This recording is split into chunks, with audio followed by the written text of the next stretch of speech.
Working? Working. Okay. Sorry.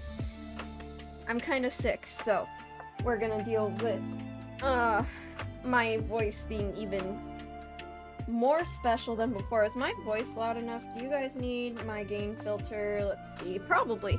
So that I don't have to scream? Or I can bring the mic closer? Yeah, I still need to filters. Add some gain. Okay.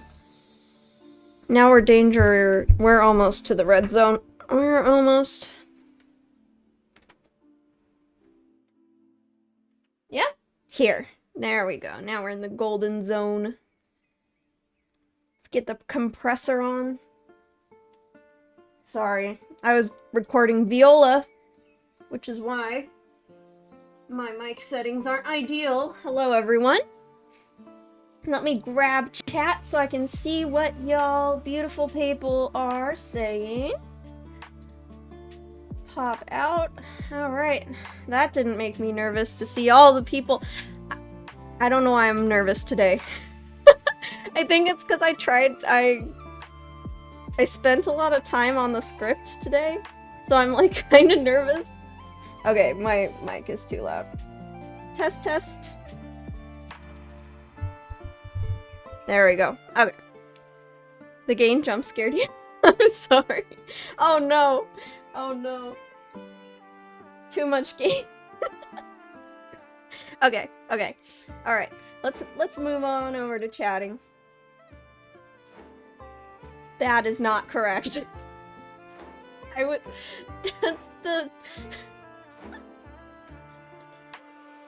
I was filming for VTuber Symphony and now my model... Wow! What did I say about Scuff? What did I say about Scuff? Here we are. With all kinds... Okay. Okay, there we are. Hello, everyone. Hello, everyone. We're not in the classroom today, and I am not your teacher. That would be weird. But I am going to talk to you guys about a very important topic that I don't have time to make a video on because it's kind of happening like right now. It's kind of like current events and all that. But I thought I would put together a script and go live and see if I could kind of like have a good discussion with y'all about the current events without editing. Without editing, unedited. I forgot to tell everyone I'm live on social media, so I'm just gonna do that really quick. While I do that, I'm gonna talk to you guys a little bit about my my new past life policy. In the past, I have spoken about how I believe past lives are complete taboo, unless the VTuber mentions that they're okay with us talking about it. I have since changed my stance. We are going to be full-on mentioning VTuber past lives and alternate lives today. So if that makes you uncomfortable, if you don't want to hear about any of the VTubers in the thumbnail, check the thumbnail. It is Amelia Watson, Minato Aqua, Victoria Brightshield, Tsukumo-sana, and I think Kiryu Coco. I don't know if there's anyone else. I'm going to talk about, like, alternate accounts today. So if that makes you uncomfortable, feel free to sit this one out. That's totally fine. Like, I totally respect if you don't want to hear about that, but we're gonna be talking about that today. So, yes, 4 Halls and the more recent Nijis. Yes. So, you know, totally understand if you don't want to hear about that. That is what we're talking about today. So, you know, decide on your own, like, what you want to do about that. still going live on Twitter, and then I'm gonna ping my Discord, and then we can get started.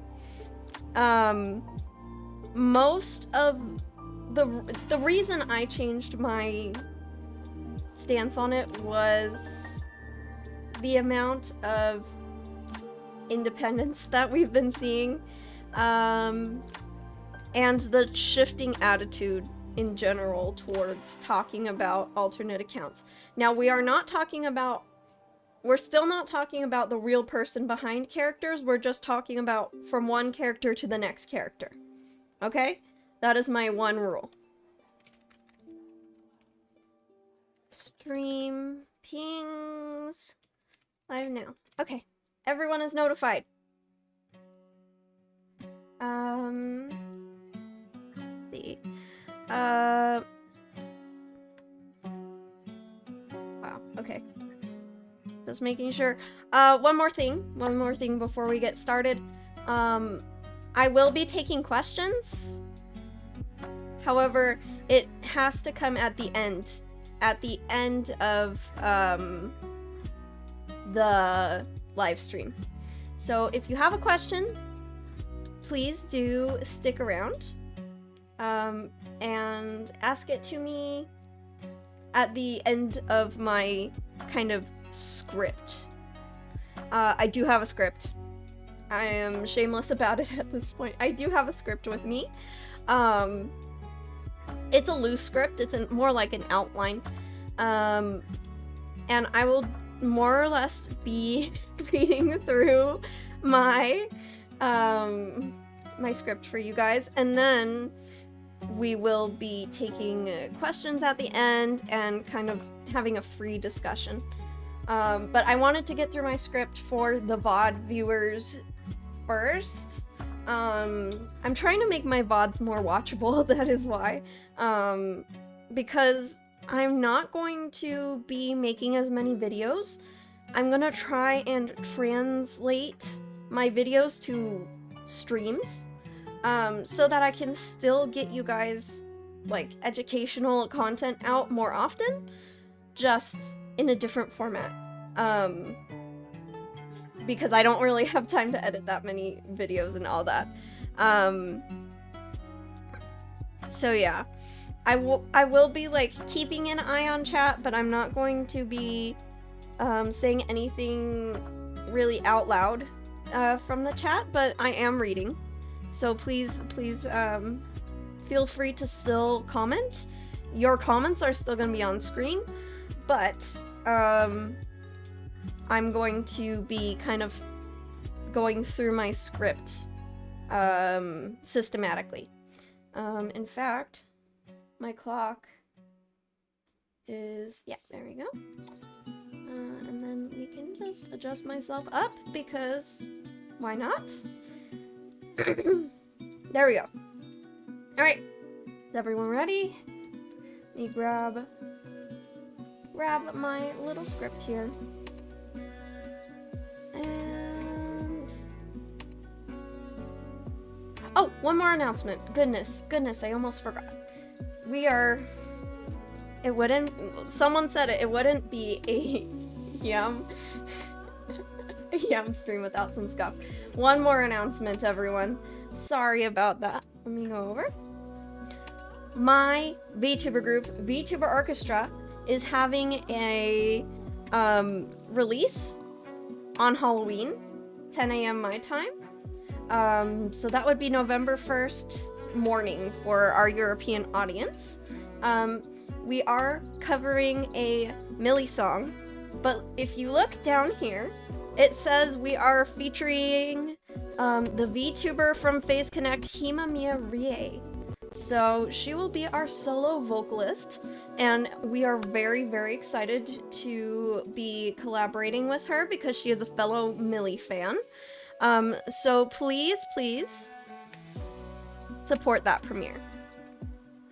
I did play viola in this this mix, so you will be listening to me, my viola, even if you don't know it. But yeah, so that was the last announcement. Now we can get back to it. I knew I had that tab open for some reason. Yeah, Ray is on board. Right? Lasso link at the bottom left. Yeah, that's my collab. That's my collab scene. Okay, let's see. We can close that Phantom Cat now. We can close Blue Sky. We can close Twitter. I'll keep Restream up. And we just need my script. So here we are. Okay. So, one more time. Agency VTuber past life warning. Gonna be mentioning the lives of the agency VTubers before they went indie in this live stream a lot. I know that is controversial, so if you want to watch something else, that's fine. We are going to be watching 2 news broadcasts from a new channel that I found called VTuber Cafe. Shout out to them, because they summarize the current situation a lot quicker than I could. So we're gonna go over to gaming, and I'm just going to pull up those videos. So yes, so please subscribe to VTuber Cafe if you want VTuber news without the drama. So that's what we are gonna do. Pause the lo-fi girl really quick. Here we go. Here is episode 1. We're just gonna be watching the first little bit of it. Let me turn it up. Yeah, I'm starting a React channel.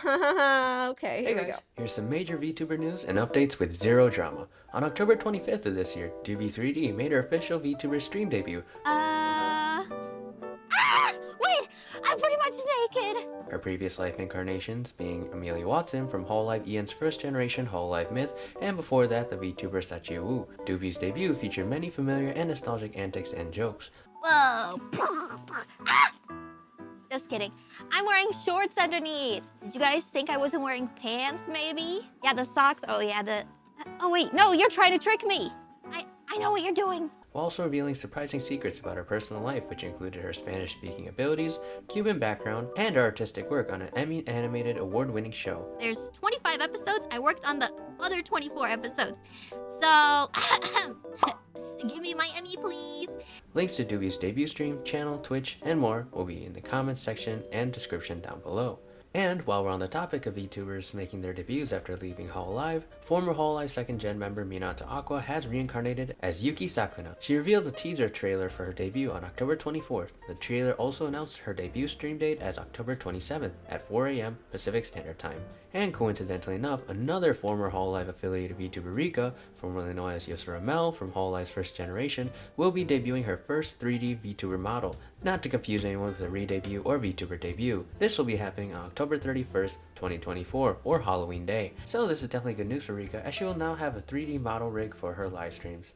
Now moving on to some Okay, so that's the amount we need to see from episode 1. We're gonna move on to episode 2 now. So we have the main focus was Amelia Watson from Hololive English has re-debuted as Doobie 3D, and Minato Aqua from Hololive Japan has re-debuted as something Sakuna. But yes, and then we will move on to the next episode. Hey guys, welcome to this week's VTuber News Roundup without any drama, episode 2. Starting us off, indie VTuber Yuki Sakuna, formerly known as Minato Aqua from Hololive, streamed her debut on October 27th, 4 AM Pacific Standard Time. みんなにね使っていただく名前になると思うので、私的にちょっと考えたのあるよ。まず、飼い主一択だろ。嘘だろ。どっちが飼い主なんだよ。 Sakuna has already surpassed 800,000 subscribers on YouTube, with her debut stream reaching over 3.5 million views. Her cover of the Vocaloid song Henceforth by Orange Star has also reached over 1 million views, along with her first video on her YouTube channel where she draws a very nostalgic looking cat. Unfortunately, Sakuna's streaming schedule is still unknown at the moment, so if you're interested in watching one of her streams, I'd highly suggest checking her Twitter or YouTube channel for updates about her upcoming schedule. This next indie VTuber is making a huge splash online, and is none other than indie VTuber Nami, or Tsukumo Sana, another formerly affiliated Hololive talent. Nami held her first livestream on October 26, a year and a half since her last livestream. Nami streamed the game Shadow Generations for 4 hours to completion, and in classic Nami fashion, she discussed Arknights, a game where she is a lead illustrator for. She also discussed a potential gacha stream in the near future after she gets back from her work trip in Japan. And of course, during Nami's stream itself, Nami was doing Nami things. Okay, so Shadow the Hedgehog, right? He was my first crush. The Sonic Adventure 2. Love that game. It was actually the first piece of media that I grew attached to characters and story, and I was like, wow, I'm a geek. You know what I'm trying to do right now? I'm like, I was thinking, right? If I switch this fast enough, does it look like they're kissing? I'm trying. Kiss. There's also some news from indie VTuber Miki Neko, Okay. formerly known That's as much as we need to know. Hold on, I'm gonna mute and blow my nose. I'm sorry, I'm sick. I'm so sorry. I'm so sorry. I'm so sorry. I didn't mean to blast your ear holes. Are you all okay? Okay. Oh no. Oh no. I am so sorry. Alright. Your ears. I'm so sorry. Everyone's awake, right? Mary, your ears. I'm so sorry. Okay. I am a professional streamer. I have been almost doing this for 5 years. I can do this. Okay. So we have news of three Hololive talents recently going independent. Several of them have taken, some of them have taken more time than others to come back. And there has also been a few Niji Sanji talents going back to independent, despite having large fan bases in Niji Sanji. I'm not going to get too far into the Niji Sanji territory just because there's videos that do that better. However, I just wanted to point out that we have a lot of talents in successful agencies who have success, and work for a company that is generally thought of to be a very nice company to work for, graduating and becoming indie. I'm gonna continue to use Hololive as an example just because they are the company that people would generally agree is a good company to work for. I've talked a lot about bad companies on my channel. If you've seen, if you check the video tab, some of my most recent videos are on red flag VTuber agencies and why VTubers should avoid them or leave them. But on this channel, I've never really covered the appeal of leaving a good company while you're at the peak of your career as a VTuber. Yeah. So I kind of just wanted to answer the question, why are successful VTubers who are with good companies still compelled to leave those good companies? And I think I have some insight as a past VTuber agency manager. For those of you who haven't heard before, I have been a VTuber agency manager before. I have worked with over 3 agencies at this point, either as manager, art director or consultant. So I've kind of been on the back end of VTuber agencies throughout the years. I'm not gonna mention the AN situation, just by the way. We're mostly talking about like the really good companies who have a lot of capital here. Like all of the talents have enough funding, there's enough audience to go around, they're doing very special events, and VTubers are still deciding to leave, which I think is really confusing to some people who are fans of these VTubers and fans of these companies, just like, oh, I really wonder why they're deciding to graduate when they seemingly have it made. And they do have it made. I'm not going to say like, oh, I'm about to expose Hololive as a bad company. No, I am talking about legitimately good companies and VTubers still deciding to step away. So I have a theory. I've talked about it briefly in another video, but I'm going to flesh out that theory today.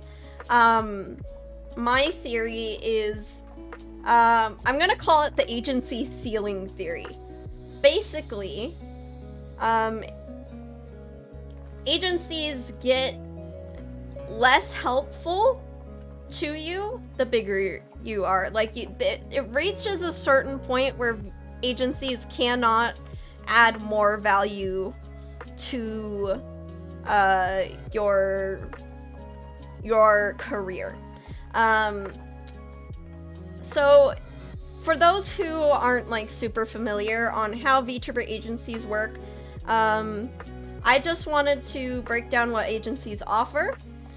Usually when a VTuber signs on to an agency, at the very least, good companies offer audience share and community building.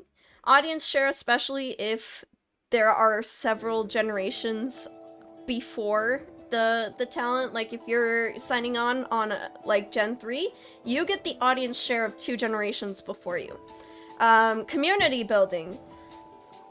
Agencies are really good at making a fan base, and that fan base often is very hyped for new generations, and they really help you build a community around your streaming career. And I think that's something agencies are actually fantastic at doing.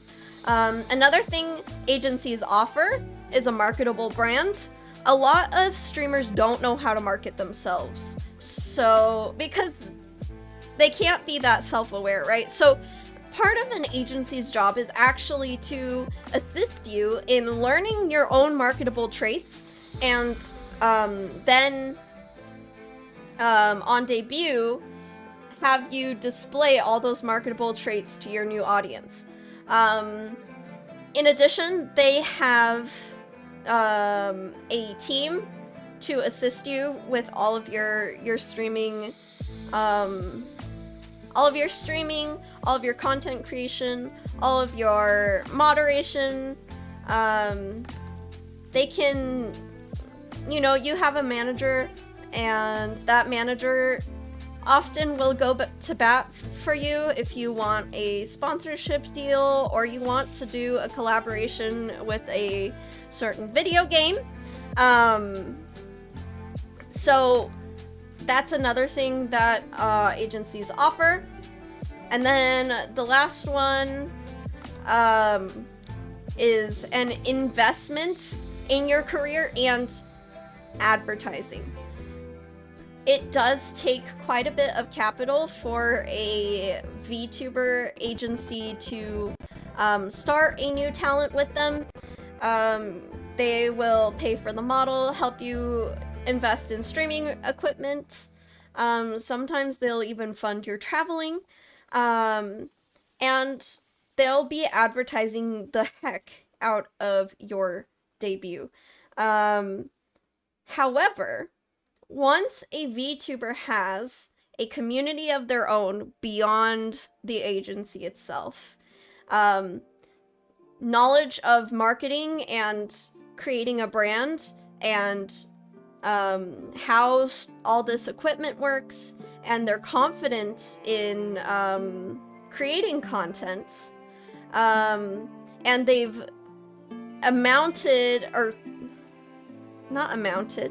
they've earned enough money to advertise themselves, buy their own setup, and hire their own team, I would argue an agency is no longer needed in their life. However, that does not mean that agencies cannot create value beyond that. It really just means that the agency is no longer a necessity, because the streamer has everything they need to go out on their own. That doesn't replace bonds with generation mates. It doesn't replace opportunities outside of streaming, like Hololive concerts. It doesn't replace the identity security and legal corporation status that comes with being an agency. But it does mean that a VTuber could, if they wanted to, leave the company with all this community knowledge and money in order to make it out on their own. Because the agency can't offer anything beyond those things listed. So that's why I call it the agency ceiling theory. Because honestly, agencies can't offer any more than that, and if a VTuber already has their community and feels like going independent, I feel like the bigger they get, the more tempting it becomes to go out on your own. Oops, I did not mean to shrink. Let me just pause for a second. Are the levels good? Is the music too loud? I'm gonna take a sip before we get into the next section.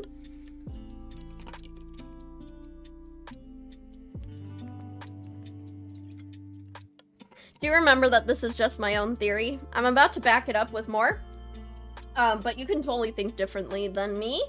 Okay, so after we've established this theory, let's talk about the benefits of a large VTuber going indie.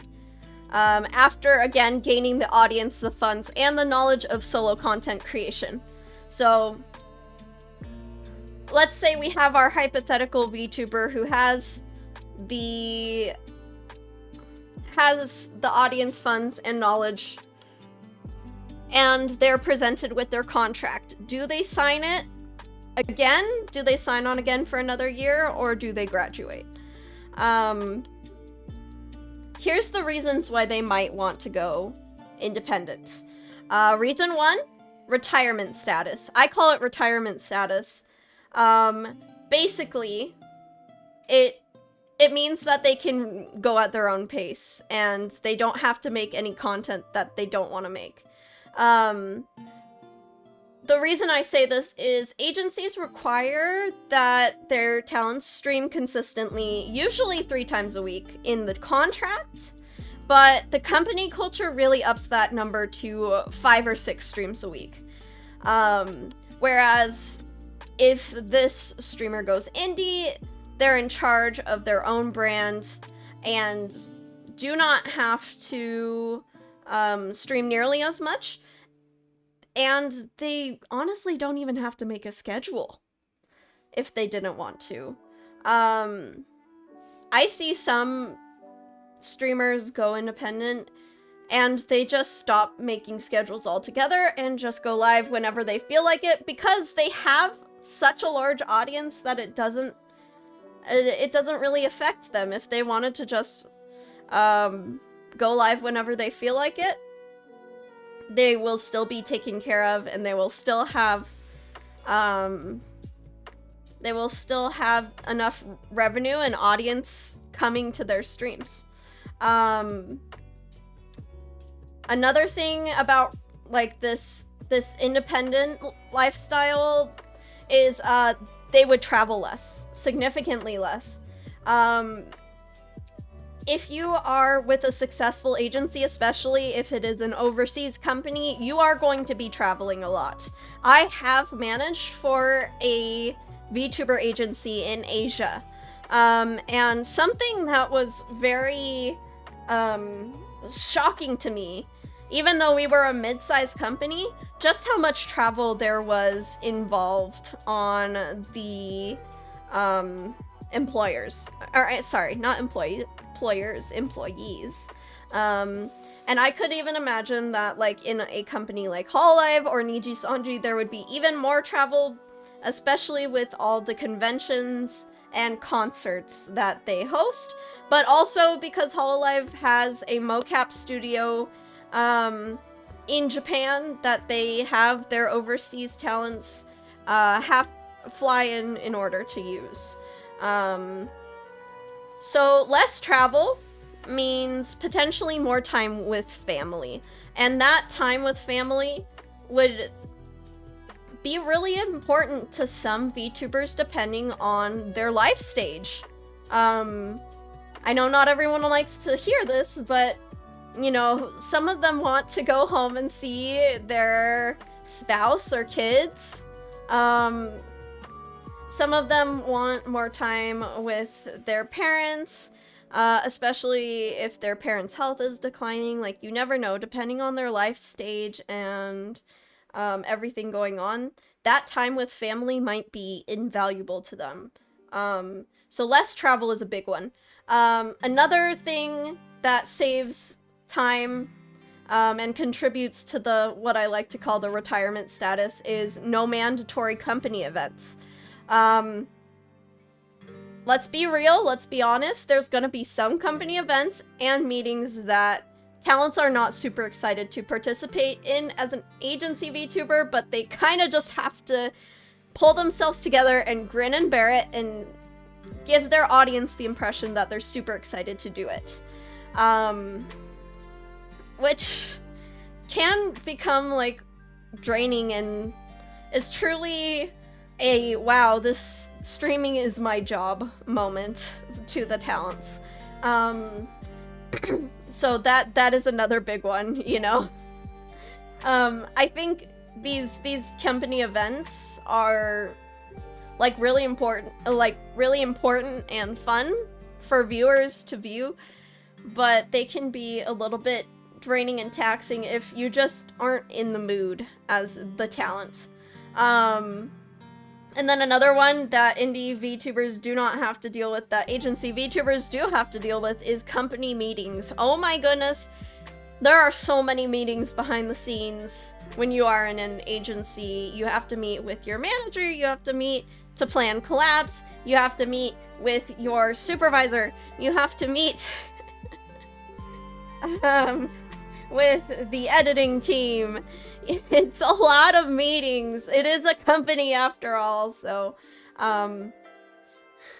cutting out the meetings would definitely save some time and contribute to that feeling of being able to quote-unquote retire while still being able to stream and kind of go wherever creativity takes you as a VTuber. So that can be really appealing. The retirement status, the less travel, the less mandatory streams, the less mandatory meetings, and less pressure overall to constantly be making music, shorts, and streams, and participate in all collabs all the time, as well as being totally active on Twitter all the time. Like, if you hate the social media site that your employer has you use, that's gonna be, like, super draining. So that's the first point. The next point is creative freedom. the first thing that's evident with creative freedom is that the talent is in charge of their own persona and branding, even down to the character design, what overlays they use, the emotes they use. And this persona can be more accurate to themselves as a person because, duh, they decided on it. But also it can be less brand friendly.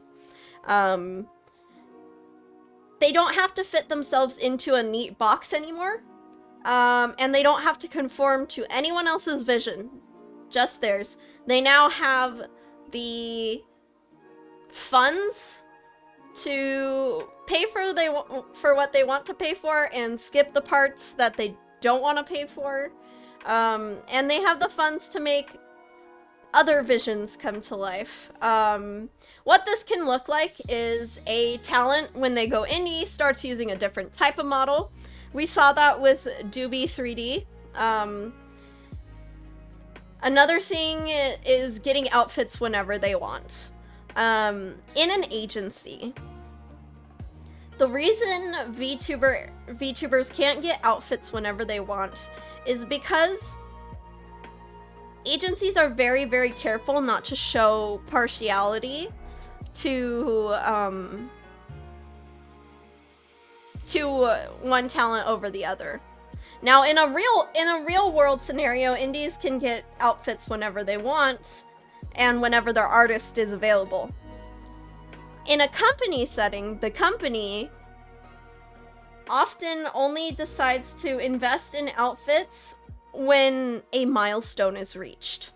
And those outfits are usually on a theme with a generation, so not only does a VTuber not have complete control over their branding or their model, but also they don't have complete control over the outfits that are made for them and when they get those outfits.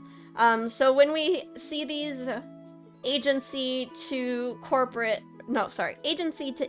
VTubers, you will see them getting a higher quality model because they can spend as much money as they want on the model, but then often getting outfits more often for their model because they're like, wow, I have the freedom to get model upgrades or different models or outfits whenever I want.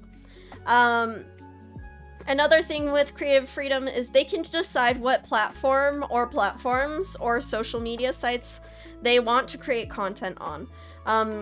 So a lot of agencies only use YouTube as their primary platform. We see a lot of those YouTube corporate VTubers, when they go indie, they either decide to start dual streaming or they move entirely to Twitch, because that's a lot of audience, streaming audience they have not been able to reach before. Another thing with creative freedom is they can start using other languages that they had to not make content in when they were in the agency. This can get like slightly controversial, but you know, unfortunately on the internet, using different languages can identify you, but it can also say something about a company politically, which is really, really a huge shame, because language is beautiful, and I'm very happy that when VTubers show me the different kinds of backgrounds they're from and different languages that they are fluent in, because being fluent in a language is very, very interesting. And like, man, I love languages. So, you know, that's another thing about creative freedom, is they can start opening up and using other languages and targeting different demographics with their creation. Another thing is the streamer can start giving more personal information than they could in a corporation. And they can start showing more people in their life than just themselves. They can start involving their partners in their stream, or you know, showing off their independent friends. Sometimes they will even be like, yeah, so and so's my sister, and have their sister on in less of a controlled environment than an agency would. Another thing you can see them doing with creative freedom is giving up their character, giving up their kayfabe. Some of them entirely just show their face. Some of them are just like, hey, I'm just Dan from Ohio, and I like to make content sometimes. I am not like 1,000-year-old warlord in real life. That's just what my model looks like. I'm not going to give you any debut lore. I'm not going to have a speaking quirk. I'm just myself, but I like my VTuber model. And that's something that some independent VTubers do after they get out of their agency. Another thing with creative freedom is they can collaborate with previously off-limits creators. In an agency VTubers do have to get every single schedule approved by a manager, but even more so, they have to get the creators that they want to collab with approved ahead of time. And sometimes these agencies either don't want that creator to collaborate with a person because their brand is not super corporate friendly, or they're part of another corporation that is blacklisted. So collaborating with other creators can be really difficult as a corporate VTuber. So when you're indie, it just, like, it flings the gates open to basically any other independent creator and many other agency creators. Then the next point, let's see. Oh yeah, you can also participate in events that were previously off limits, because a lot of events with lots of creators have the potential to have, again, those previously off-limit creators in them. So the chances of getting to participate in events when you're in a big corporation is very slim. But as an independent, you can just sign up and no one can tell you no. Another one, and I've seen this one listed in chat a few times, is playing games or covering songs that the company previously didn't give you the rights to. This is a bit of a more complicated issue if you are in an overseas, especially Japanese company, because fair use works differently in Japan, so a lot of the times getting permissions for games is very, very difficult, and that's not necessarily the fault of your company. But there's a lot of other reasons why corporations make it difficult/impossible to get permission to do things. A lot of songs and games just aren't like a part of their brand, so they'll often say no for that reason. But the majority of the time, it's because they're a corporate entity who can get in more trouble than an individual for breaking copyright law. Copyright fair use law, specifically. Whereas an independent creator can stream a Konami game with copyrighted music in it and not be worth chasing over legally, if that makes sense. Another thing that can be done with creative freedom is doing IRL camera things like vlogging, or again showing your face, or making content like cosplay content,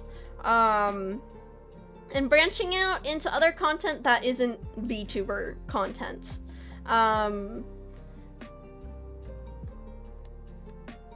VTubers also have, independent VTubers also are allowed to do slower content that takes more time to set up.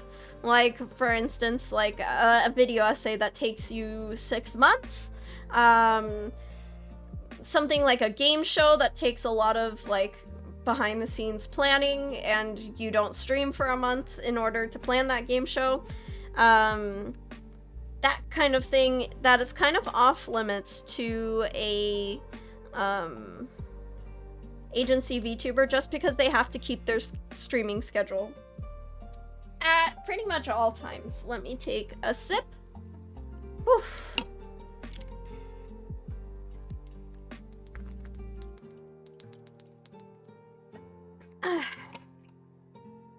Thank you everyone for the members.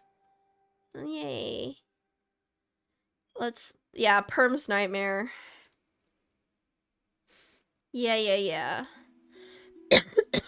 Sorry, I'm taking a break in between sections just so I can not talk for a second. Yeah. Yep, sippy time. Okay, next category. Owning your own stuff. Or owning their own stuff, because we're talking about the agency to indie VTubers. This one is huge for me. So, I have been in contract negotiations as an almost agency VTuber before, and one of the major things that made me decide to not go agency was I couldn't own my own stuff. I couldn't take my original songs, my original character with me. And so it felt like every stream, every video I would make, every song I would make with them, it felt like it would have been kind of pointless. Just because if I left, I didn't own it and they could decide to delete it and then all my work is gone. So that was a huge one for me. But as a big creator, let's say you've got 1 million followers on your agency account, you're making lots of money that you could put towards original songs, original animations on your corporate account, or you could save that money, go independent, and then put that money towards songs, models, animations, and just general art that you actually own.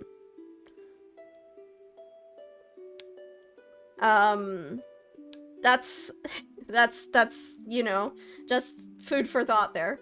But yeah, things that they can own as an independent. We've mentioned songs, we mentioned characters, all their models. They can own all their models, backgrounds, overlays, emotes. All the streams they create as an indie are their own to either leave up or take down. Any artwork they make or commission, that's all theirs.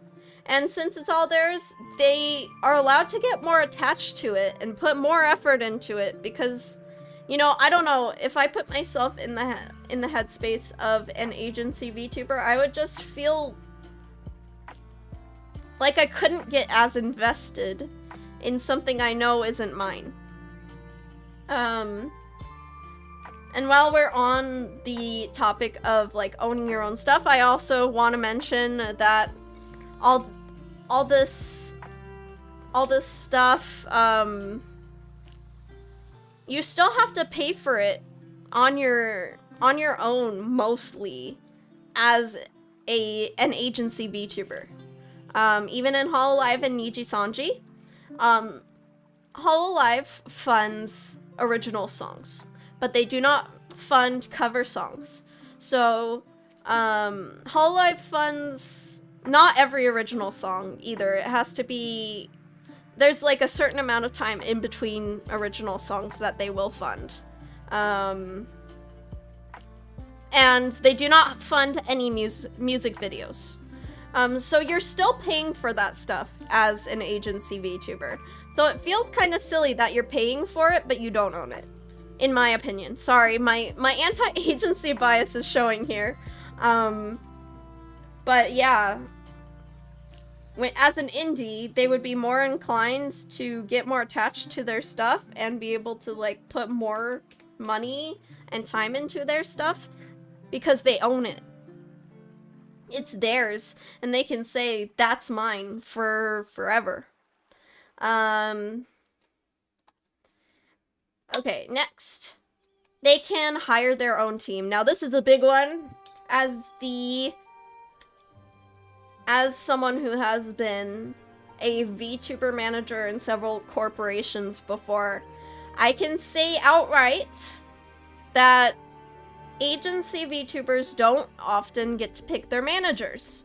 And a lot of managers in VTuber agencies are fans themselves. A lot of them, you know, can be really cool and passionate, but some of them can be a bit weird and uncomfortable to work with. And some of them, you know, they get, like, weird about power dynamics because in an agency, the talent has no control over who their manager is. And the manager can get the VTuber in trouble, so, you know, the relationship can get kind of strained, or kind of awkward, or kind of weird, depending on how the manager treats their VTuber. And then, like, from my experience, agency managers are also dividing their attention between a lot of talents. At my own personal peak, I was managing 9 talents all at once, which was way too many for me to do quality work for every single one of them.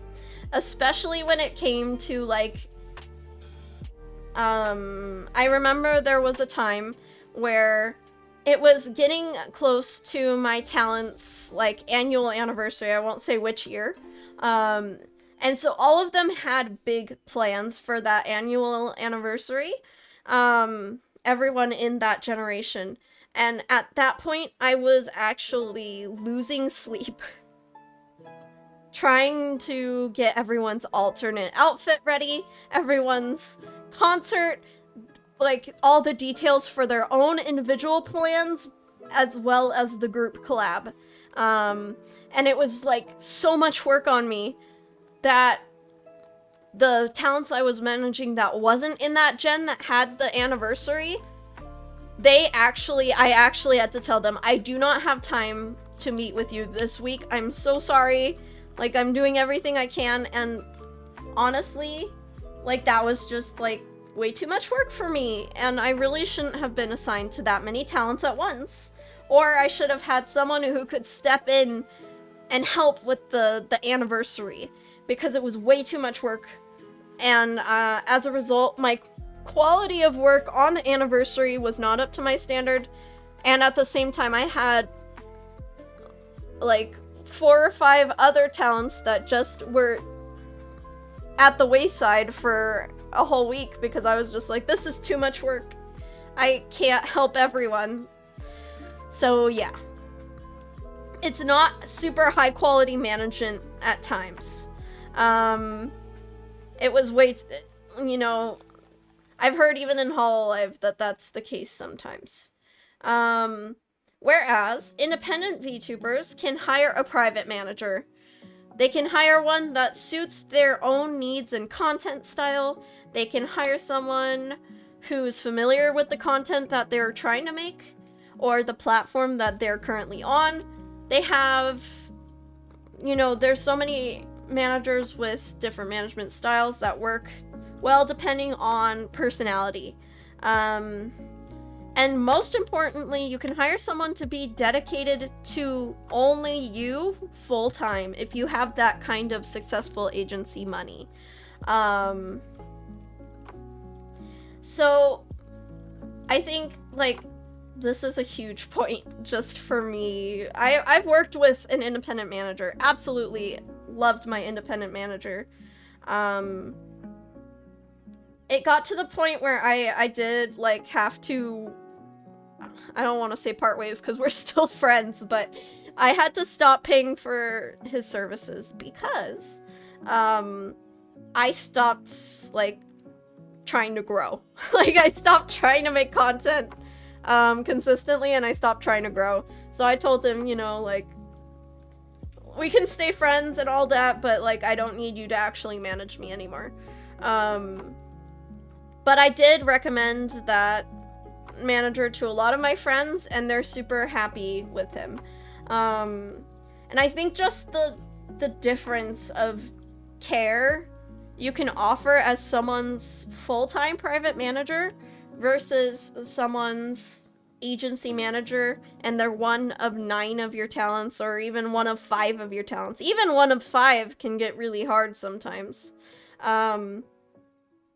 It's the difference in care is night and day, in my opinion. And that's something I really wanted to like communicate in this live stream, which is why the title is the way it is. Let me take another sip. Alright, last point. And it's not gonna make sense to... I'm sorry, I might get lost in the weeds on this one because I'm a tech granny. I did have to go to my friend Squeegee3D and Lasso Catsidy because I know nothing about tech, and they both helped me research for this section. So please go follow them. But honestly, the big companies, especially Hololive and Niji Sanji, they are super behind technology-wise. To the point where an indie, for free, has better home technology available to them. I emphasize home tech because, as indies, for free, we do not have a mocap studio available to us. So like professional tech, where you have to travel to use, agencies still have us beat. However, home tech, for free, we have better tracking and more versatility in both 3D and 2D. And that is absolutely wild to me. Like, absolutely wild to me. Because that did not used to be the case at all. Oh, hold on. My, calm piano lo-fi girl. There we go. That was not the case in even 2020. Was not the case until, I would say, 2022. Yeah? Yeah. 2022 was when I saw, I would say, the AR kit for 3D and 2D get better than Hololive and Niji Sanji, and rigs get way better for the average indie. So nothing beats mocap studios, but that's not at home with the talent. They have to travel to use it. So the majority of the time, the talents in these really successful agencies, they're using subpar tech to a regular indie with an iPhone. And I think, like, if you think about what kind of person Amelia Watson and or slash Doobie 3D is, that's a really big deal. Knowing the tech is out there, but not being able to use it because you're part of a tech company who has their proprietary software that you are kind of forced to use. And I think that could be really frustrating. But I just wanted to, like, quickly, let me think. What was I gonna say? Showcase some of the features that independent VTubers can have for free. That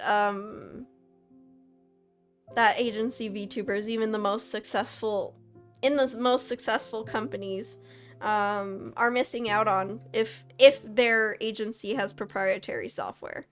Now, that's not everyone, especially not in the West. Specifically, VShojo lets their talents use whatever software, because again, they're not a software company. Face Connect, all of them mid-size VTuber companies use VTube Studio. However, in a mid-size agency, you are going to be given a live 2D model most of the time, and not 3D. 3D is treated like an achievement you have to earn later down the line. Which is kind of like, you know, because an indie, again, we've talked about it, an indie can change model types. They can spend as much money they want as their model. I always feel hi, Greybach. Greybach says, I always feel kind of weird putting VShojo in the corporate bucket. It barely counts, yeah. So, like, again, assuming we are, for this exercise, for this stream, we are a ex-agency VTuber who was donated hundreds of thousands of dollars. We did have to split it with the agency, but even then, even with our 50-50 cut, even after taxes, we still have hundreds of thousands of dollars at our disposal. It's like kind of a no-brainer that we would want to go with a more fancy model with more features that we could not have as a agency VTuber. Now, some of the things that 3D VTubers have at their disposal are, of course, VC Face, VTuber Plus, but the one I wanted to talk about mostly today is Warudo. Again, thank you, Squeegee and Lasso, for just giving me, like, the rundown on these, because I've never been able to use these. But Warudo is, like, a heavy program that basically allows you to explore maps and interact with environments oh gosh. Now you can tell I don't know how to... This isn't my own words. I'm just gonna list the things that Squeegee told me that these programs can do, okay? Here we go. Here's the list. Thank you, Squeegee. You can have ARKit face tracking, which is better than what HoloLive uses. Full body mocap, or just hand tracking.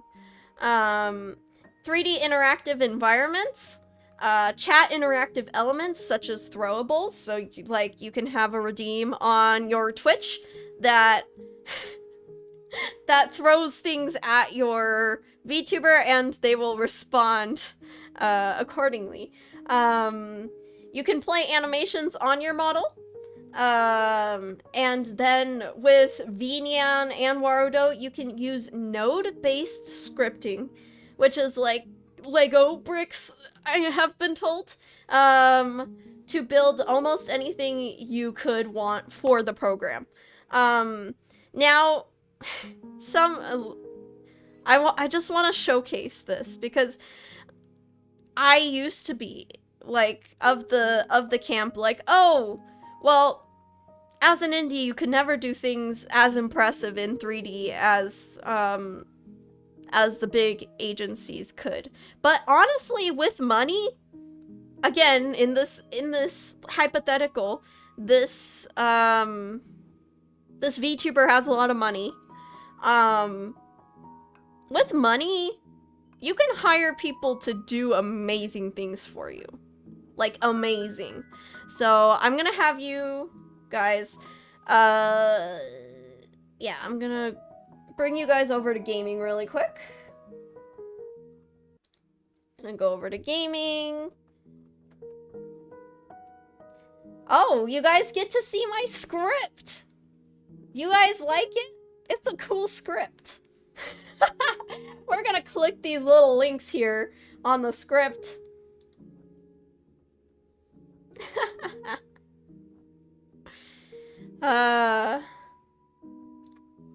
So this is Doobie 3D's debut.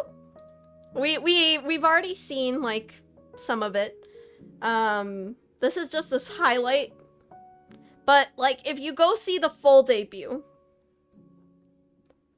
the amount of things she has interactable in the train is actually amazing. She's using Warudo in this debut. And she has a lot of like things planned for streams that count on her environment being this interactable. So I'm gonna try and not blast your ears this time. So we're gonna keep it down here for 1 second. We're gonna stop the peaceful day music.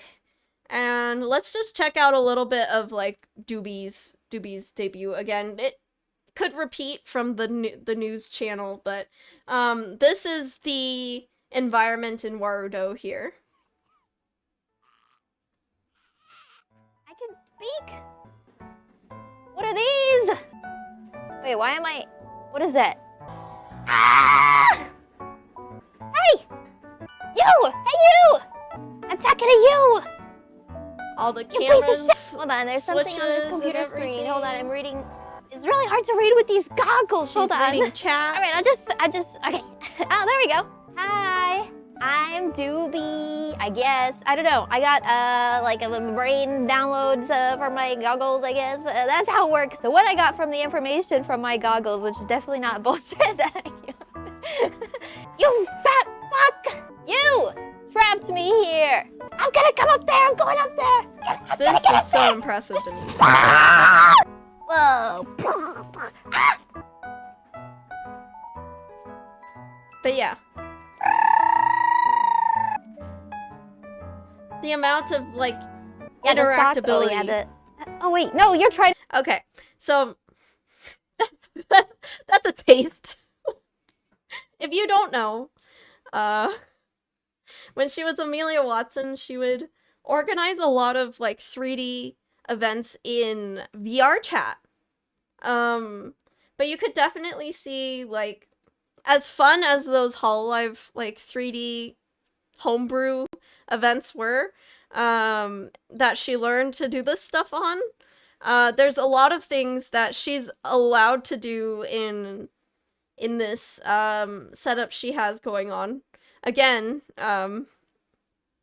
not everyone's gonna have access to this kind of money to get this set up. However, we are talking about agency VTubers from successful companies going indie today. And you definitely can see through her debut just how much more freedom she has to make the content she wants to make through, again, either a free or like maybe $10 on Steam program. Like that is wild to me, right? Right? We have another one, another example. Again, thank you, EG. I take zero responsibility for what Merryweather says, just by the way. I'm gonna scrub through this.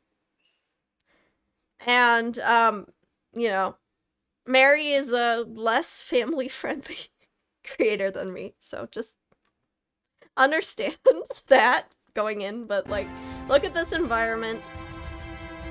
Again, independent creator with money.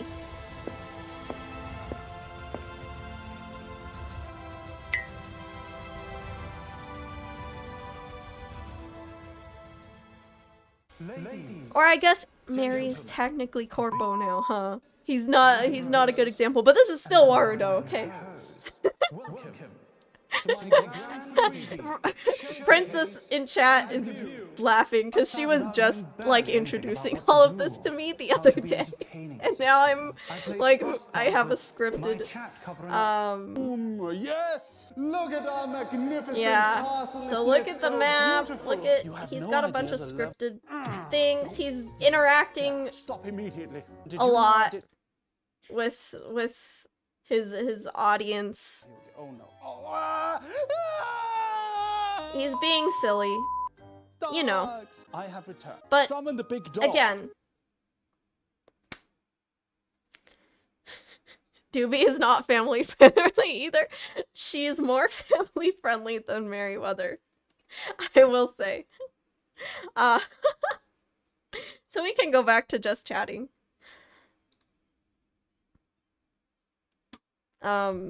That's all I really wanted to show you. For the unacquainted as me, because I was unacquainted until 2 days ago. I did it again! I'm so sorry. I promise it's not scripted. I promise. I promise it's not scripted. I'm just a horrible, horrible streamer.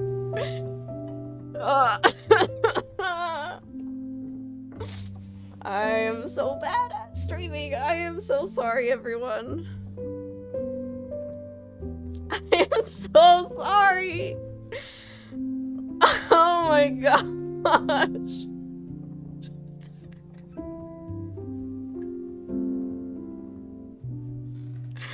I need to stop. I need to stop. Someone take away my streaming rights. Is it still loud? It's still loud.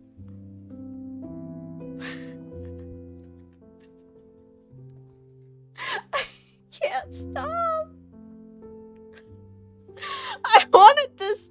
I really wanted this VOD to be watchable, and I am against me. I am against myself. Okay. I'm gonna have to remember where these, like, loud moments are so that I can, like, edit the VOD. Oh gosh. Anyways. Unless loud equals funny. I don't think that people are looking for loud equals funny in a, setting like this.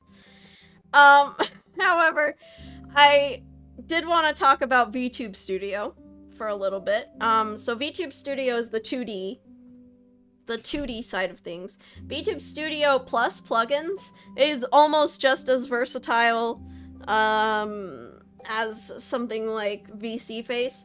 It's not as versatile as having a 3D model. Okay? But you can have better 2D tracking and rigging, especially if you do an AR kit, set up like VBridger. You could do dynamic lighting. I have that on my channel before. Hand tracking, is another thing limited to VTube Studio that the big agencies don't have. Tablet tracking through plugins is another thing that the big agencies do not have, to my knowledge. Rigged assets is another big thing, that Hololive has not, been able to use, and Niji Sanji has not been able to use either. We have better item pinning, more versatile expressions with more triggers. We have throwables just like 3D. We have redeem-based model changes, because again, we have access to Twitch. Twitch, what are they called? Twitch redeems? Oh my gosh. And much more that I have not, like, listed here. But the bigger picture is, with talent freedom of being an independent VTuber, these indie VTubers can have superior home tech setups, and any future tech that comes out in the next few years will just keep adding up, and I believe unless these VTuber agencies you know, give their talents more freedom of what programs they're allowed to use with their models, I feel like independent VTubers will always kind of be ahead of agencies with proprietary software. Yeah. Where are all the point redeems? I turned them off because we are having a serious discussion despite me blowing your ears out just a minute ago. Twitch API, yeah, that's another one. So I'm very sorry for blowing your ears out. We have 43 more minutes of stream. I am gonna take a little 3-minute break. You guys get your questions ready because the next portion I will have is a Q&A. I mostly want this to be about either VTuber agencies, independent VTubers, or, you know, the topic we are on right now. So, like, don't ask me, like, if I like KFC or McDonald's more. Spoiler alert, I don't like either. So, yeah, I'm gonna go to my BRB, really quick, and then we will be taking questions through chat, okay?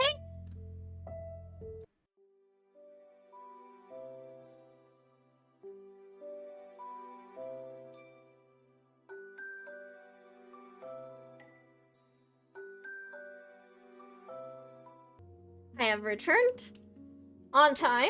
All right, let me take a turn.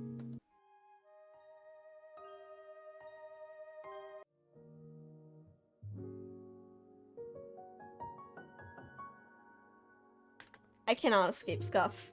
I can't escape it. I tried so hard to not have a Scuff stream today. You guys have no... You have no clue. So let's bring chat over.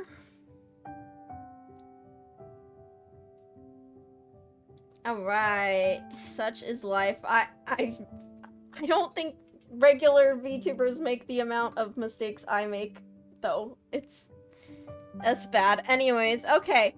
Let's see. Here we go. Post your questions if you want. If not, I will just keep talking about VTubers. Let's see. This is only tangentially related, but how did you get the idea of becoming a VTuber yourself? Yeah. This is kind of boring. Basically, in 2020, I was obsessed with speed paints. I was obsessed with speed paints for a while. And I would also record my music on my iPod Touch. And because of these two facts, I started a Twitch channel. So I would stream me doing digital art on my dad's work computer. And then I didn't even have a mic yet, so I didn't do any music streams at that point. And so I just made a little character named Lorelei, and I put her in the corner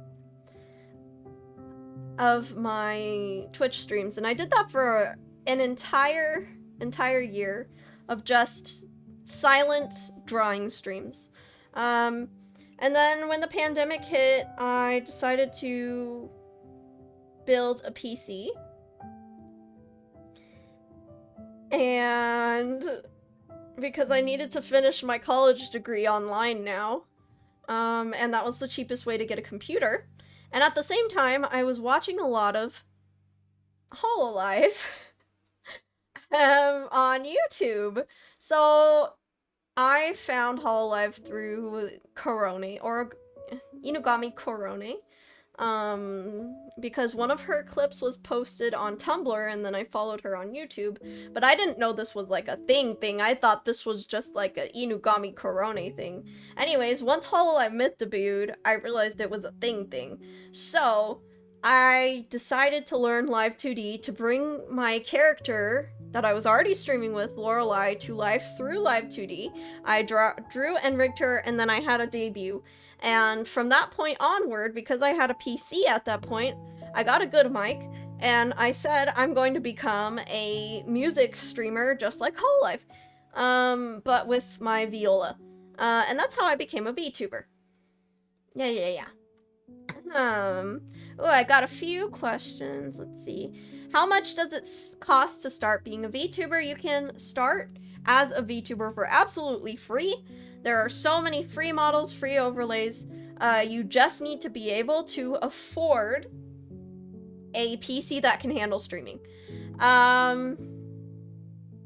Apologies for posting the question earlier. How often is the pro mocap tech located nearer to talents versus having to go to Japan wherever the studio is and wherever the agency is located?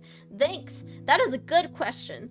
From what I can see, and people are very welcome to correct me if they have seen otherwise, for basic things, talents in Hololive are able to do mocap at home. However, for more complex things like concerts, they do generally fly to Japan to use the mocap studio. Let's see, Ayoku-chan says, I mentioned earlier that Hololive along other corporations are moving to Blue Sky from Twitter. How do you feel about that? That makes me very happy. I did not know that they were on Blue Sky now. I'm gonna go follow them. Okay. Bad Splur says, do you see the recent batch of few/large popular talents making the corpo to indie translation being a wave or trend? There's obviously tons of fans with eyes of this. Yes, I do believe part of it is kind of trending, and it kind of started with the success of Doki Bird. I will say, because the past life thing was more of a taboo even just last year, the talents who went from corpo to indie before had a harder time having their audience find them. I can say this as a Tsukumo Sana fan. I have been quiet about knowing who she was outside of Hololive for the longest time. But now that she is coming back as Nami and streaming, and she made a direct reference to missing streaming and wanting to come back, now I can say that Nami is Tsukumo Sana, and also she's returning, so if you enjoyed Tsukumo Sana, you should go check her out. And I feel like part of what may have inspired her to come back is all the hype around these graduated talents becoming independent streamers. Let's see, Bad Splur also asks, should be obvious that those in industry are just eagerly looking. Additionally, if that's the case, what would be the time lag? Around 6 months? Okay, so this is actually a very good question. Some contracts in the VTuber sphere have a non-compete clause, or a clause that says basically you cannot return to VTuber activities or sign with another agency for 6 months, even up to a year. So that can bar people from coming back right away if they're in a company with that kind of clause in their contract. But depending on the complexity of their setup, if they wanted to have a full new VTuber debut, that can take 6 months to prepare. I would say, yeah, around 3 to 6 months, depending on how fast their artists work. In the case of Doobie3D, I do believe she was preparing for her indie debut while also being a Hololive Myth talent. So that is interesting to see. Do you still feel like joining a VTuber agency is worth it for other individuals? People who are starting, perhaps people already established? I understand you are personally are not, but I'm still... But I'm still curious. So... For other individuals, yes. So I would say about 10%, for 10% of creators, joining a VTuber agency is actually the best move that they could do. For the other 10%, or for the other 90%, I can math, it's not a good idea. I have a 45-minute video essay called Indie is the Future on my video tab, so you can watch if you want my full thoughts. I personally would stay away from any agency that is mid-sized. I would really say that there's only like the handful that are worth joining, and the majority of them are already big and competitive. So that's the hard thing. Let's go over to Twitch. Let's see.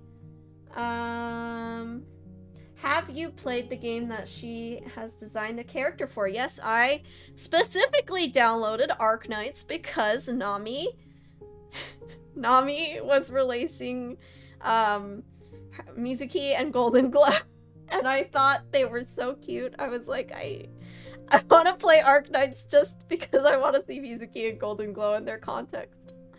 That's how much of a Nami fan I am. I'm sorry. I know I asked before, and it's okay if you don't want to talk about it, but in case of corpos like Ayan, which are disbanding and they're all going indie, what are your thoughts on that? I think it's really interesting. I am really... Okay.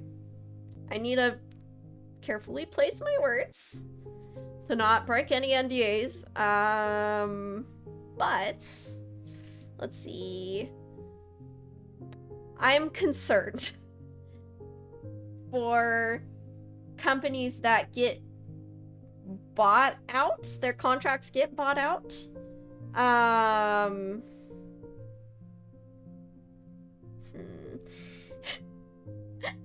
Because it's hard for me to look at this specific conglomerate that's getting bigger and bigger and having more and more talents in it as a good thing, because it just seems like the Niji Sanji problem all over again.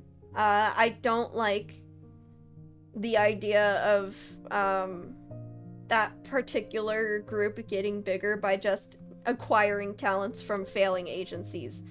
However, I'm happy for the Ayan girls who want to continue as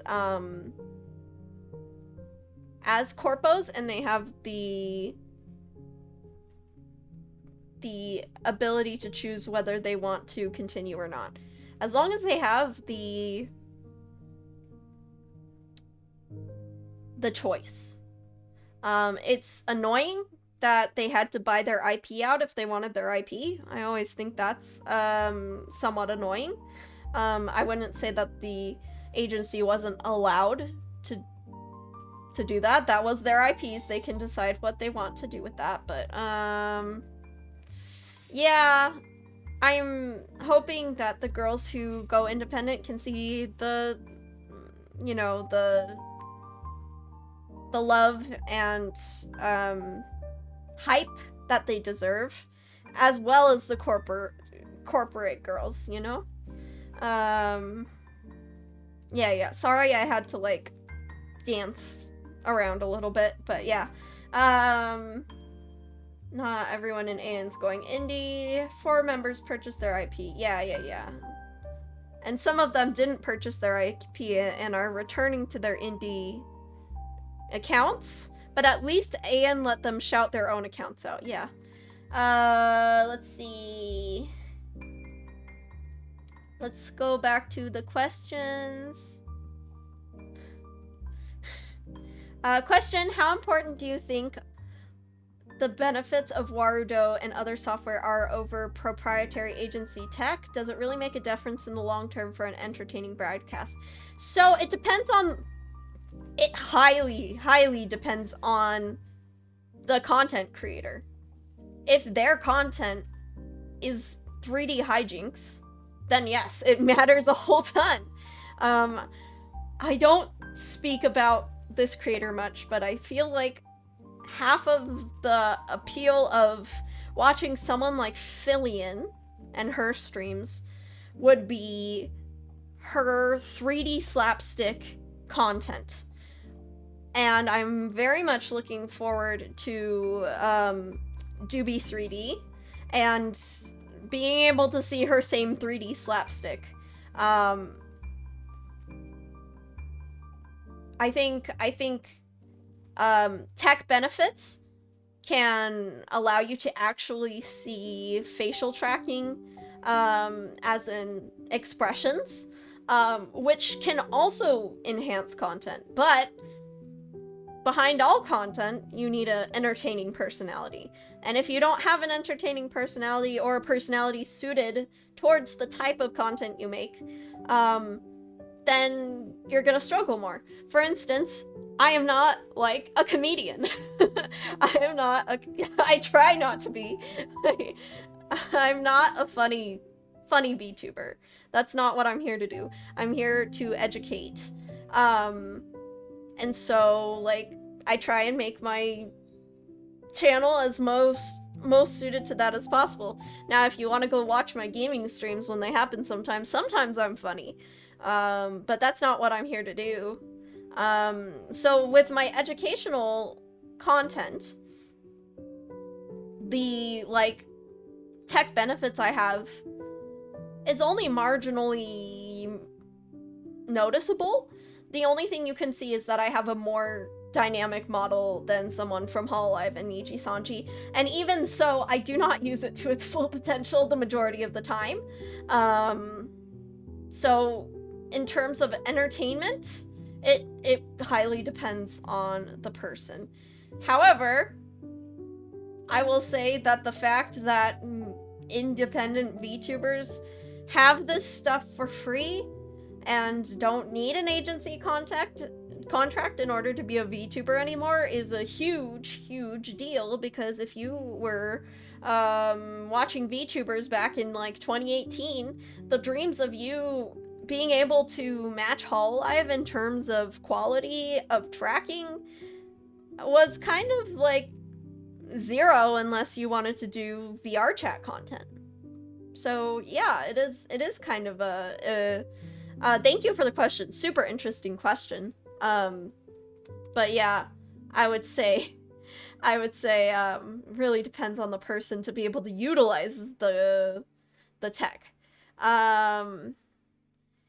Despite tech gap, do VTuber corporations have any impetus to make those updates? Have they painted themselves in a proverbial corner by expanding their talent but not their tech? They are a tech company. They do have the ability to update their software and catch up or even surpass the home tech of independent VTubers. However, it would be expensive. Especially if you're thinking about like their first handful of generations. If you think of those older models needing to basically be redone. The rigging of the face would basically need to be redone. So let's say Hololive decides we're gonna have ARKit quality streaming tomorrow. They would have to basically hire riggers to re-rig their models to be ARKit compatible. So in order to like be able to use that tech, every single person's live 2D model and 3D model would have to be updated by riggers. And that would be really expensive because they have a big roster. So I could see them doing like slow updates over time, kind of like how they've just added expressions to their older models and even done some full makeovers on older models. But I couldn't see them rolling it all out at once, and it would be a huge investment. It's kind of like painting the Golden Gate Bridge. The moment you have finished painting one side of the bridge, the other side needs... Sorry, how do you say it? By the time you've painted the whole bridge, the place where you started is already needing to be repainted, because it takes that long to paint the whole thing. So it would be impossible to keep up with if they, you know, wanted to update everyone. Keep everyone up to date, rather. When a VTuber graduates from one character but comes back as another character, why is it considered bad to mention their previous character? Such a good question. Thank you, JT. So the reason is basically fan culture, but I want you to imagine you're at Disneyland and you see Princess Tiana walking around and someone says, "Oh my gosh, it's Princess Tiana," and like kids are coming up to her and being like, "Oh my gosh, how is it living with Prince Naveen?" and like asking her all these in-character questions. And then you say, "That's not Princess Tiana. Princess Tiana isn't real. Oh wait, I know that person. She's the waitress at Chili's. Hey everyone, that's the waitress at Chili's. She's not Tiana, because..."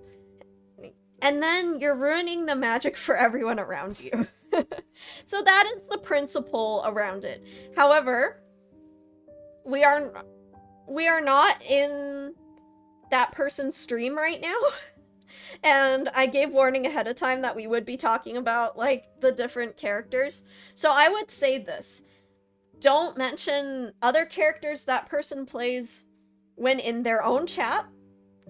And also, definitely don't mention any real names, because that can make things dangerous. However, I have now changed my own, like, fan policy to be that we can talk about VTubers' alternate characters in my own chat. So yeah, that's kind of the principle behind it. And like, of course, you can talk about my past life, Lorelei. But like, if you know my legal name, you shouldn't say it in my chat, if that makes sense. Yeah. Let's see. People care about immersion. Yeah.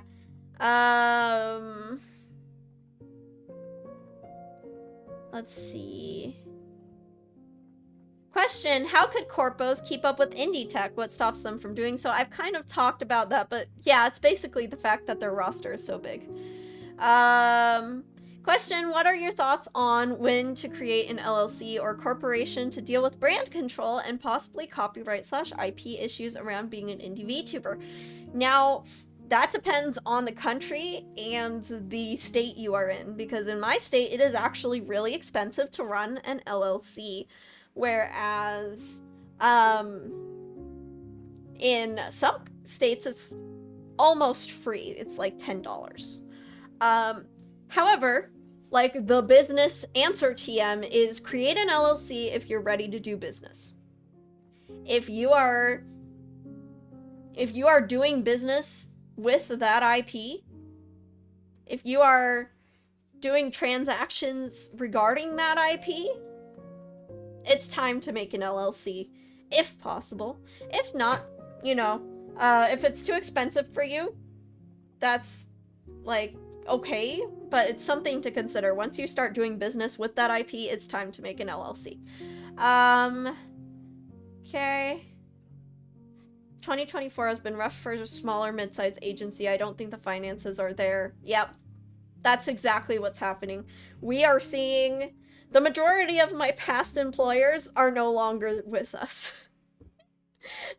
the majority of the companies I worked for are now dead, which is crazy for me to think, like, oh wow, like I got out in time, I guess, but that's sad. So yeah, lots of mid-size and small-size agencies dying. Let's see. Oh, Princess is here. Princess can answer questions about LLC. Let's see. Princess, yeah. I'm trying to catch up on chat really quick. Any further thoughts on how 3D content space is unexplored, particularly by Carpos? Fillion style is very specific. Doobie will probably have another unique take on it. Honestly, I have a lot of thoughts, but I don't know if they're accurate because I am only like dipping my toes into 3D now, so I can't exactly talk about like 3D content much from the creator perspective, but from the audience perspective, I actually prefer 3D content. It's particularly unexplored by corpos because it's hard to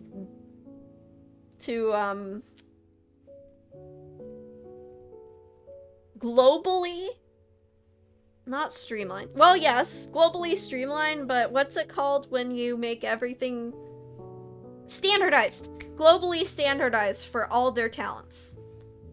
I think like 3D content, it makes me laugh so much harder. Maybe this tells you that my like humor is less mature, but 3D content makes me laugh so much harder than 2D content. Oh my gosh, I love when like people dance in 3D and they fall over and their model glitches the heck out. I love 3D content. Oh my gosh. It's so unexplored by corpos. I think it's because it's hard to streamline and standardize. But man, I think the other thing, and I think this is like a Reddit take, so I'm sorry. And I'm sorry to call it a Reddit take. Most people on Reddit are normal, but there's like that 1% of the fan, you know who I'm talking about. So the 1% Reddit take is like 2D just looks better. Now, obviously, that is not accurate. Because you can have 2D that looks 3D and 3D that looks 2D. Do you guys know why I'm 2D, not 3D? It's because I can draw. I can't 3D model and I can draw. That is why I'm 2D. That is the only reason, ladies and gentlemen, why I am a 2D VTuber. It's because I was already making art on the internet, and then I just decided I'm gonna make a model because I found out that you can do that with Live 2D. And I think another reason why 3D is underrated in the VTubing space in particular is Vroid. I'm gonna make a video on Vroid, so stay tuned. But Vroid was really not the best looking in beta. It was really weird looking in its beta. I'm talking like 2021, guys. I'm talking really early in Vroid, when you could choose from a school outfit or a white hoodie, and the face looked more like a Muppet than an anime character.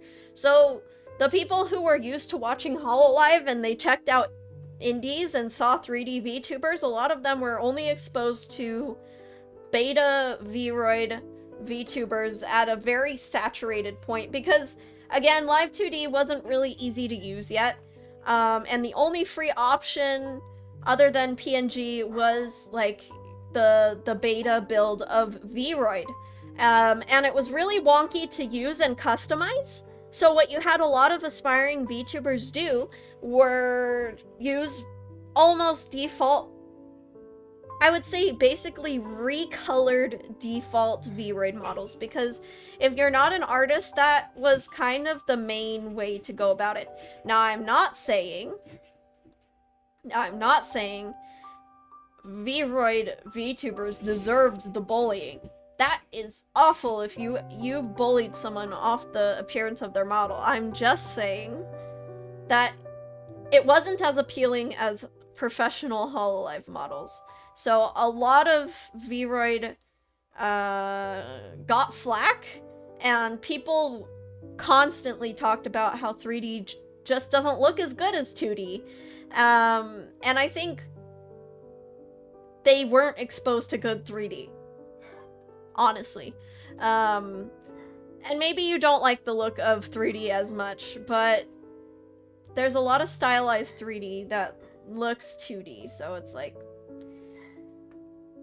it's an underbaked opinion, in my opinion. Yeah.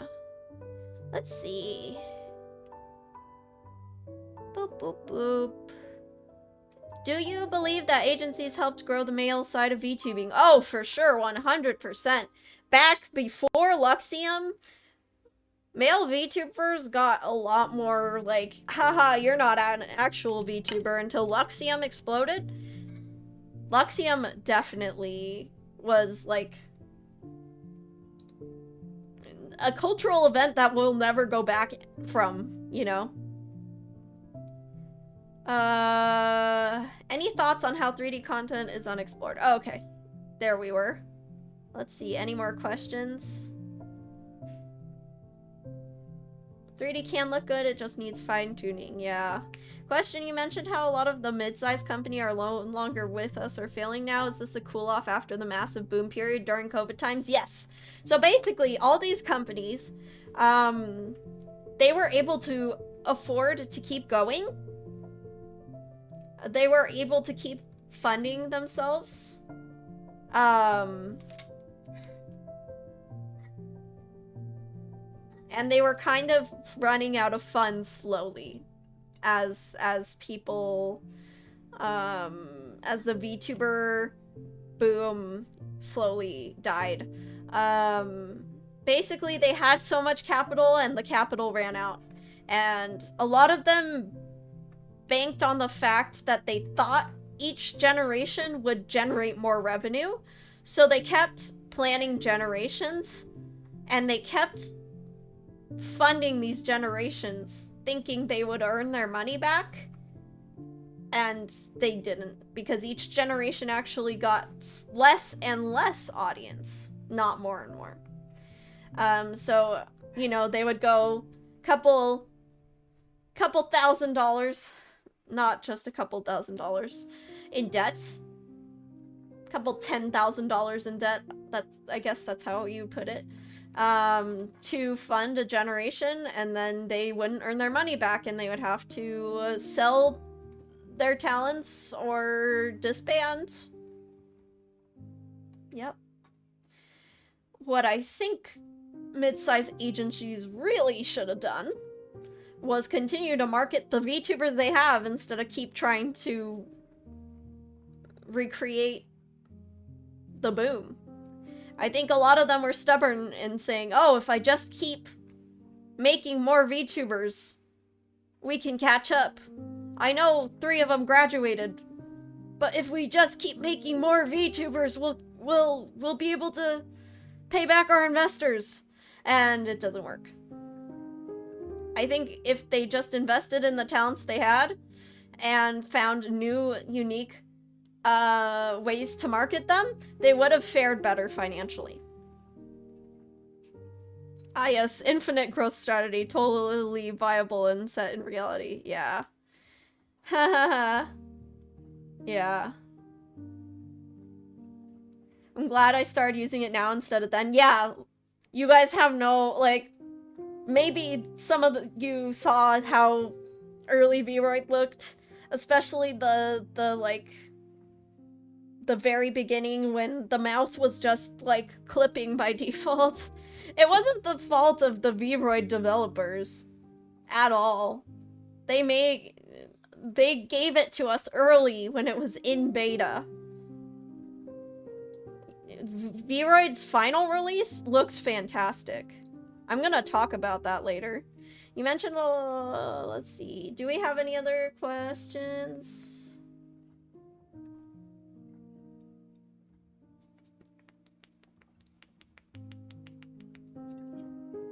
Nope. I think we're done with questions. Which is good, because my internet is jank. Oh, okay. There we go. Hello, everyone. And thank you for coming to my live stream. It was a lot of fun. We chatted a lot. Oh, placeholder shrimp. Question, is Hololive and Cover doing okay if the boom is cooling? They seem to be trying to broaden their base and applications of the characters. I believe they're doing okay. I think they've got a very loyal fan base that has like a lot of generous fans in it. I do think the reason they're doing okay is because they didn't just keep debuting VTubers. I think they're very conservative in general with how many talents they do release. Like we haven't seen like too many waves after the VTuber boom either. So I want to believe that they wait until they're in a good place staff-wise and financially wise to be able to afford to support another wave of talents. So I feel like they're gonna be fine in their own micro bubble, even if other VTubers, like if VTubing, there was a VTuber specific meteor that wiped all the indies off the earth, I think they would still be fine. Because they have like their own fan base separate from other VTubers. You talked a lot about how can benefit corpos to leave, but are there some reasons aside from non-compete to stay? Yeah. I had it in my script here. Let me just repeat it for you. Agencies offer things that, like, no matter how big you can get as an agency VTuber, something that you cannot replace as an indie is your bonds with your gen mates, opportunities outside of streaming such as like concerts, collabs with like Lawson's and going the Dodgers stadium nights, like those kinds of things. That will pretty much never happen as an indie. The security that agencies give you, and the corporation status that they can give you, the protection from stalkers that they can give you. So, industry negotiation. Again, yeah, Greybox said it. So yeah, I definitely think that there are reasons to stay in an agency no matter how big you get. Callie has stated that she'd simply be unable to sign with Universal without Hollow's endorsement. Yeah, they give you opportunities that you just can't have. So no matter how big a talent gets, there are reasons to stay. However, I didn't put this in the initial script, but like the people who leave these corporations, these good corporations, very few of them leave on bad terms. And the majority of them leave because they're just creatively different than the direction of the agency. If you think of Tsukumo Sana wanted to focus on her art career. And as Nami, we can imagine that she was probably getting the Arknights, like, opportunity at the same time, and she's like, I need to focus on art at this point. She was getting opportunities that were once in a lifetime as an artist, and she just didn't have time to keep up with both. With Minato Aqua, she joined Hololive when things were like really quiet and really chill, because there was just a smaller audience. And as Hololive continued to grow and grow and grow and grow, I think it was really hard for her, especially because she really just wants to stream one game, which is Apex. So the more like corporate stuff she has to fit in to her schedule, that's probably more stress than she wants to go through. And the performances keep getting bigger and bigger, and she doesn't strike me, like, I could be wrong, I'm not like a huge Minato Aqua fan, but she doesn't strike me as someone who is a huge performer at heart. With Ame is a jack of all trades who wants to be in more industries than just the idol industry. I think she's done everything she wants to do as an idol, and she strikes me as someone who cannot, like, for her own mental health's sake, she cannot, like, creatively stagnate. She seems like someone who absolutely just needs to keep moving. I wouldn't even say that she's gonna be Doobie 3D forever, either. Because she could totally take a whole other, like, creative tangent. Like, she could take a huge left turn into, like, some other creative endeavor.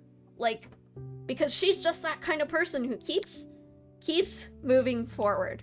So Hololive was a chapter in her life. Let me think. Kiryu Coco. She graduated because of restrictions. I mean, there was more, it's more complicated than that.